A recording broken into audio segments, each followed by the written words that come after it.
Hello friends, in today's video I will tell you about certain measures if you are dealing with high prolactin levels and if you are on cabergoline medication. So if you incorporate these techniques in your daily life along with your medication side by side naturally, it will help you lower down prolactin levels in the body.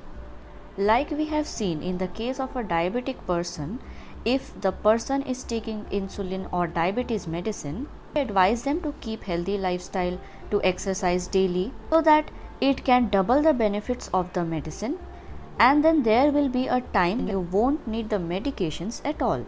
The same thing we can do with cabergoline medication as well. So the first treatment is you can involve yourself in certain acupuncture or tai chi. Many times it is seen that these certain kind of activities affects your dopamine levels in the body. Once our brain will start releasing dopamine in the normal levels, it will start dealing with the cortisol hormone, that is the stress hormone.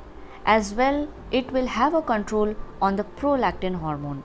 Engaging yourself in exercise. We all know that exercise starts in releasing serotonin, dopamine, endorphins in our body, and these are all happy hormones. Then there is one more concern in people who are excessive overweight and they also suffer from hormonal imbalance. Exercise or any physical activity help you deal with these kinds of problems. The third technique is advantages of massage, reflexology.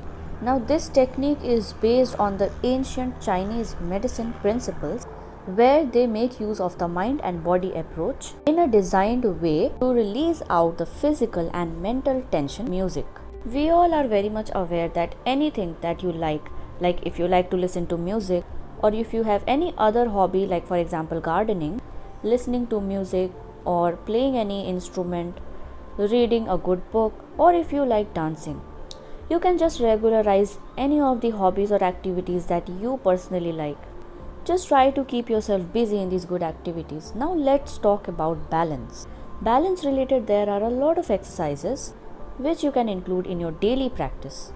So all these exercises triggers our endogenous dopamine production, and this dopamine production helps us to fight with the high prolactin levels in the body.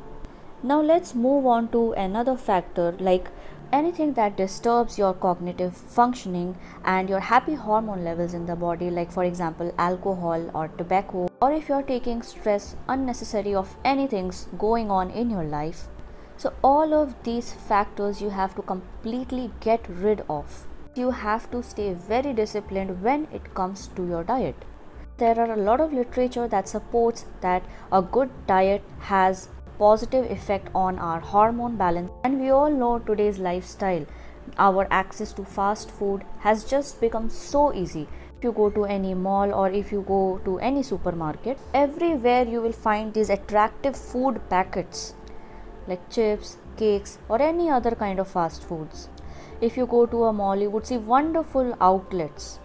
But all these foodstuffs that we are putting in our system in today's world, it is very, very different of what our ancestors used to eat. Compare, their people ate things which contained zero preservatives, consumed chapati, rice, fresh fruits, vegetables, curd.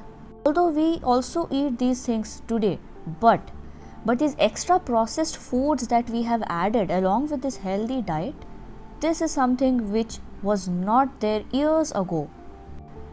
Try to eat as much fresh fruits and vegetables as you can, because it will help you to get the selenium, vitamins and minerals. I would also like to add about the importance of vitamin C, amla, in any form, raw or 30 ml amla juice, or in the form of a chutney, or if you're making its pickle or any sweet and sour form.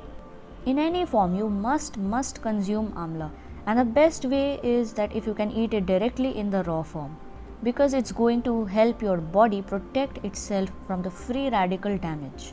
Because if the cells are protected and if your cells are working at 100% efficiency, so the master gland pituitary, which is situated in our brain, which is guiding the production of hormones in our body, it will also be able to process the informations in the correct way that the brain releases in our body.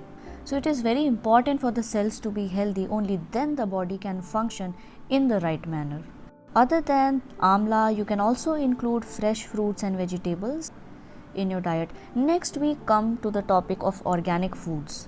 If we have access to organic foods, there is nothing better than that. If you have little bit of space, may try to have a kitchen garden sort of a thing, just try to grow a few vegetables. If you can take out a little time for the gardening, grow things like tomatoes, coriander or any other common vegetables that you need to add in your daily curry preparation. So that not all but at least 2 to 3 vegetables also, if you can put in your system, which is organic, which is completely free from any kind of preservative, and we are making use of any natural fertilizer. So sun drying any vegetable or fruit peel, and then you are making powder of it and adding to the soil, so that whatever plants you are growing in your kitchen garden, they are getting minerals naturally but not from any kind of chemical preservative. As it is said that something is better than nothing. So if not all the vegetables, at least 2 to 3. Now the last alternative that we are going to talk about is neuroprotective agents like ginseng or ginkgo biloba. So the extracts from these plants and roots, it produces a neuroprotective effect, coenzyme Q10. This is again very effective in our body. Whatever problems are there, like neurodegenerative disorder or the brain cells which are responsible for serotonin, dopamine, levodopa production. So the cells which are producing these essential chemicals, these plants are going to protect these cells. So this is the last alternative which you can try. So basically these are all suggestions that we have discussed in this video. It's not guaranteeing that 100% things will improve, but you are already on cabergoline medication, and if you include these alternative therapies as well, I'm sure it will definitely help you in decreasing down the dosage of your cabergoline medication.